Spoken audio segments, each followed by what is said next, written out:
மழை டைமில் உங்களோட கார் பேக் விண்டோ இந்த மாதிரி ஃபாக் இருக்கும். ஸோ இந்த ஃபாக் வந்து எப்படி கிளியர் பண்ணுறதுன்னு பார்ப்போம்.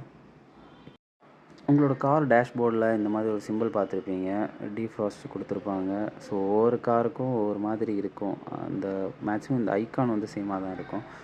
அது கொடுத்ததுக்கப்புறம் பாருங்கள், கரெக்டாக அந்த லைன் இருக்கும். பின்னாடி ஒரு லைன் கொடுத்துருப்பாங்க. அந்த காரில் யூஸ்வலாக பேக்கில் பார்த்தீங்கன்னா லைனாக இருக்கும்.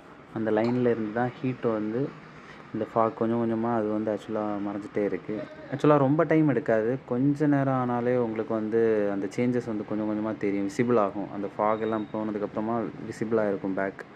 இல்லைன்னா அந்த விசிபிலிட்டி உங்களுக்கு பார்க்க முடியாது பேக்கில் ரிவர்ஸ் எடுக்கும்போதெல்லாம். இப்போ பார்த்தீங்கன்னா ஃபஸ்ட் இருந்ததுக்கும் இப்போ இருந்ததுக்கும் நல்ல சேஞ்ச் இருக்குது. ஃபுல்லாகவே விசிபிள் ஆகிருக்கு.